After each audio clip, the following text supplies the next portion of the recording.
नमस्कार दोस्तों, कैसे हो आप लोग सब। और आज की वीडियो में हम स्टार्ट करेंगे 1 दिसंबर 2020 से नवंबर 2021 तक। ठीक है, तो मैंने यहाँ पे पहले ही निकाल के दिखा दिया आपको, लेकिन मैं दोबारा से दिखा देता हूँ इसको। 1 दिसंबर से लेकर 31 दिसंबर और अप्लाई कर देता हूँ मैं।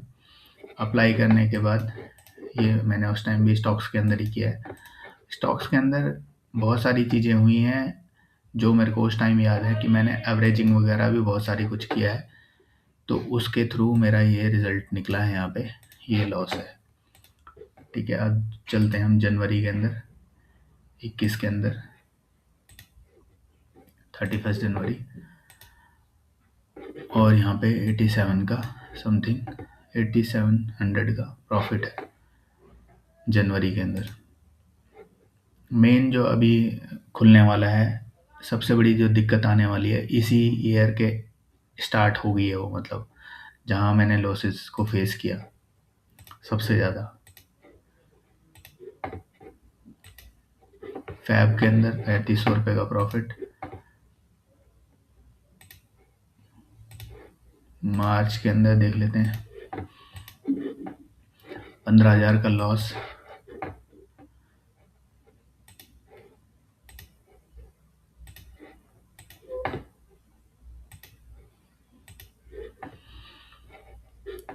अप्रैल के अंदर भी लॉस ही है 4200 रुपये का,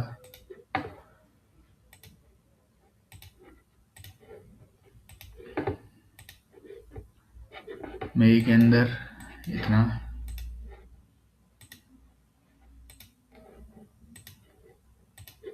चलते हैं जून में, इसमें भी थोड़ा सा प्रॉफिट है।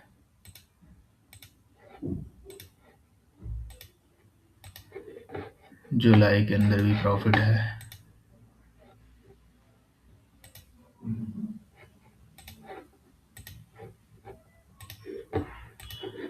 अगस्त के अंदर कोई ट्रेड ही नहीं लिया गया यहाँ पे।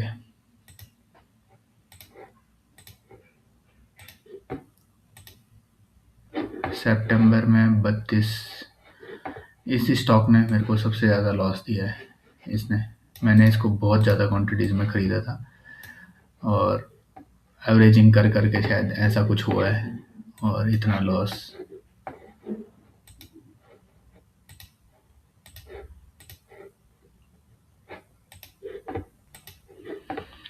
अक्टूबर में अदानी के अंदर इतना,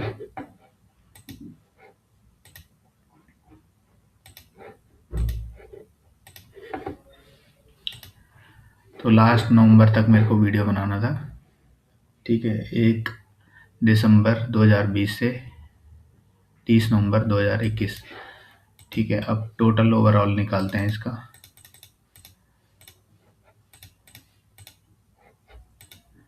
दिसंबर से लेकर नवंबर,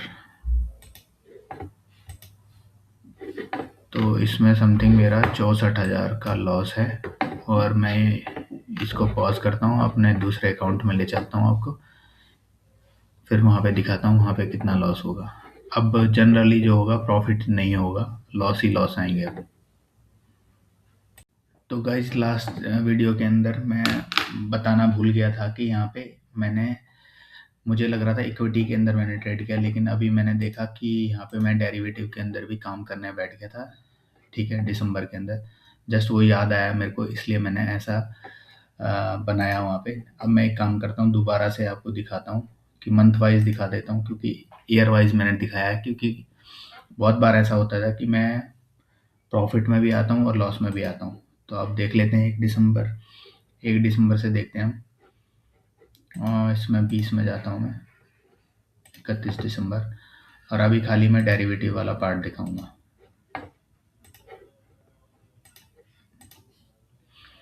तो डेरिवेटिव में स्टार्टिंग मंथ में 26,000 का लॉस हुआ है मेरा, 56,000 का लॉस हुआ है।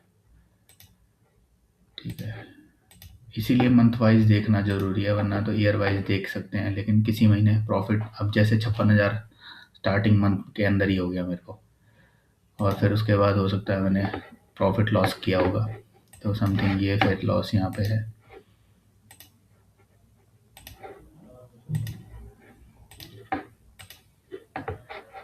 यहाँ पे 13,000 प्रॉफिट भी किया है। मार्च 51,000 लॉस। अप्रैल 9,000 लॉस। मई के अंदर जाते हैं, मई में 85,100 का लॉस।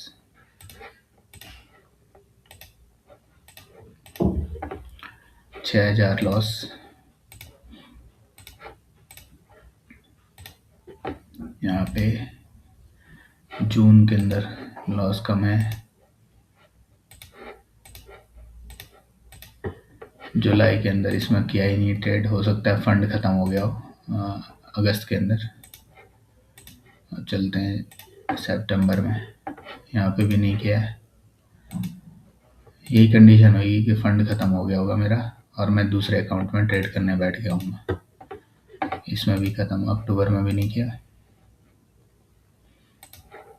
नवंबर के अंदर आ जाते हैं, क्योंकि मेरे को लास्ट यहीं तक दिखाना है नवंबर।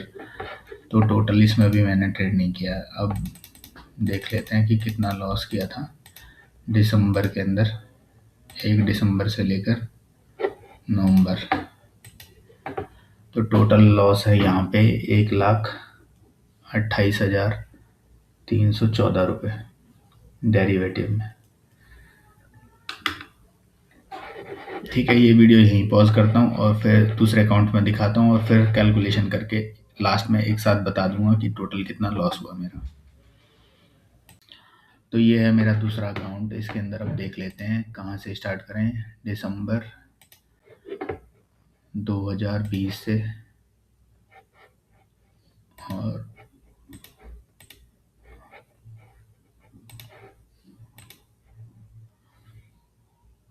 30 नवंबर 2021 तक करेंगे ना।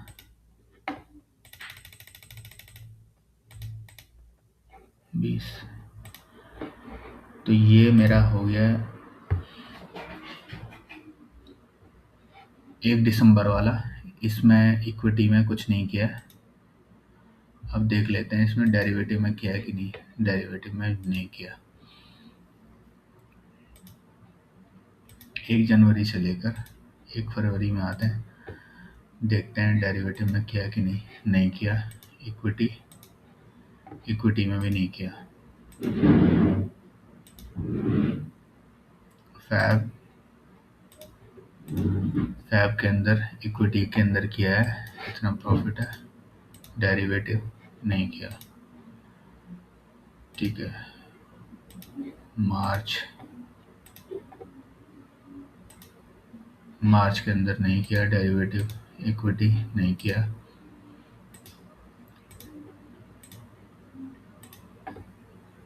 अप्रैल इक्विटी नहीं, डेरिवेटिव नहीं।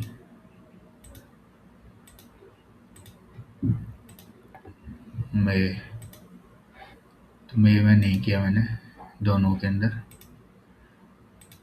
शायद इस अकाउंट में किया ही नहीं है, क्या है देखेंगे अब। जून के अंदर भी नहीं है।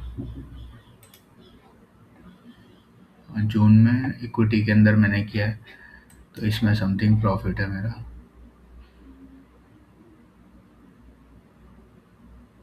सबसे ज़्यादा मैंने प्रॉफिट इसमें बैंकीज में किया था, क्योंकि बैंकीज मेरे पास बहुत टाइम से होल्ड था और जहाँ तक मेरे को याद है, और वो 2000 से लेके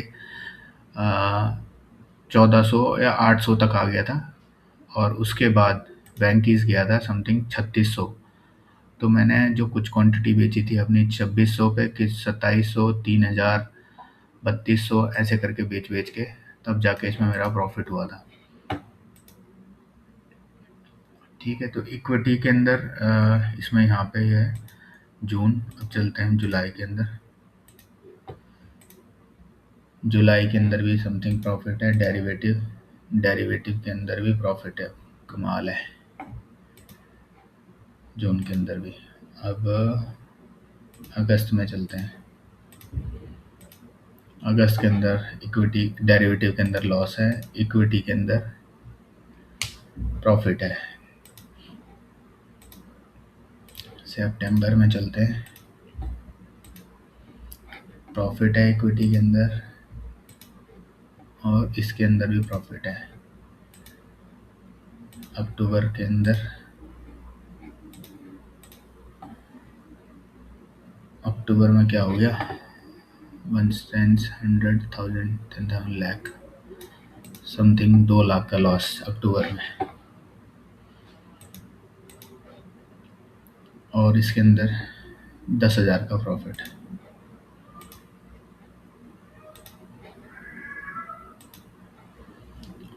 फिर नवंबर में चलते हैं। इक्विटी के अंदर 20,000 का प्रॉफिट, जो मैं बता रहा था ना आपको बैंकीज मैं बेचता था धीरे धीरे, तो वो यही है। देखो यहाँ पे 20,000 का फिर प्रॉफिट, क्योंकि मेरे पास 100 या 150 कुछ क्वांटिटी थी और मैं धीरे धीरे उनको बेचता जा रहा था प्रॉफिट के अंदर, क्योंकि जब शायद कोरोना टाइम के बाद ये मार्केट ऊपर उठ रही थी। ठीक है। और डेरिवेटिव के अंदर 53,000 का लॉस। तो ये नंबर को हम ख़त्म करते हैं और इस वीडियो के अंदर इतना ही रखेंगे। बाकी मैं एक बार दिखा देता हूँ आपको। 1 दिसंबर और यहाँ पे नवंबर में चलते हैं। ठीक है। तो डेरिवेटिव 1 दिसंबर 2020 से लेकर 30 नवंबर तक हमारा लॉस हुआ है सेकंड अकाउंट में 2,52,596। ठीक है। और इक्विटी के अंदर देख लेते हैं। इक्विटी के अंदर समथिंग 78,000 का प्रॉफिट है मेरा। बाकी इसको मैं कैलकुलेशन के एक साथ एक पॉज करके फिर आपको बता देता हूँ कि टोटल कितना लॉस हुआ। तो गाइस जो कैलकुलेशन किया है, कैलकुलेशन के हिसाब से ये दिखाई देता है कि नहीं, क्योंकि मैं खाली यहाँ पे विंडो क्रॉप कर रहा हूँ, तो मैंने यहाँ पे कैलकुलेटर दिखाया है, पता नहीं वीडियो में दिखेगा कि नहीं। तो 3,70,025 रुपये का लॉस मेरा इस एक साल के अंदर हुआ, थर्ड ईयर के अंदर मेरा 1 दिसंबर 2020 से लेकर 30 नवंबर 2021, जिस हिसाब से हम वीडियो बनाते आ रहे हैं उसके हिसाब से 3,70,000 समथिंग लॉस हुआ है मेरा। लॉस प्रॉफिट टोटल कैलकुलेशन करके उसका इतना हुआ मेरा। बाकी ये वीडियो डालने के बाद मैं नेक्स्ट वीडियो बनाऊंगा, फिर उसमें दिखाता हूँ कि क्या हुआ। ठीक है। आपको जो वीडियो मेरी पसंद आई हो, लाइक करना, कमेंट करना, शेयर करना। Thank you so much.